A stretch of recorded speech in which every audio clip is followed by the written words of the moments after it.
அதாவது இதற்கெல்லாம் பொதுச் செயலாளர் மிக தெளிவாக பதில் சொல்லிவிட்டார். பொது எதிரியை வீழ்த்துவதற்கு எல்லாரும் ஒன்றிணைக்கும். பொது எதிரி என்று சொன்னால் திமுக.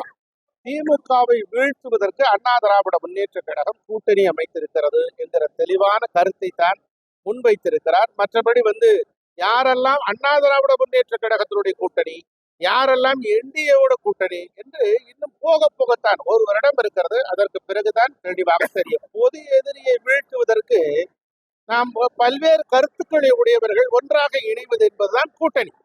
இது தேர்தலுக்கான கூட்டணி. மற்றபடி கொள்கைகளை சமரசம் செய்கிற கூட்டணி அல்ல. நீங்கள் ஒன்றை தெளிவாக தெரிந்து கொள்ள வேண்டும். மூதறிஞர் ராஜாஜி அவர்கள் தன்னுடைய வாழ்நாள் முழுவதும் என்னுடைய முதல் எதிரி கம்யூனிஸ்ட் என்று சொன்னார். 1967 திமுக கூட்டணியோடு சுதந்திரா கட்சியை அவர் அந்த கூட்டணி அமைத்து அப்போது அந்த கட்சி கம்யூனிஸ்டும் இருந்தது. ஏன் மம்தா பானர்ஜி அவர்கள் இருக்கிறார். மம்தா பானர்ஜியுடைய பிரதான எதிரி கம்யூனிஸ்ட். அவர்கள் இந்தியா கூட்டணியில் இணையவில்லையா? இதே போல ஏன் சந்திரபாபு நாயுடு இருக்கிறார். அவர் பிஜேபி கூட விலகி வந்தார். இப்போது கூட்டணி அமைக்கவில்லையா? நிதிஷ்குமார் அவர்கள் பாஜகவோடு 3 முறை விலகி வந்தார்.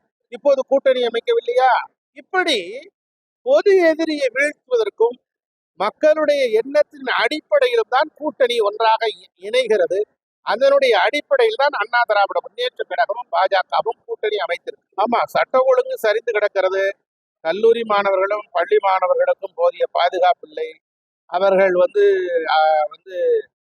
இது போன்ற பள்ளி கல்வித்துறையும் உயர்கல்வித்துறையும் சரியாக செயல்படவில்லை என்பதற்கு இதெல்லாம் உதாரணம்.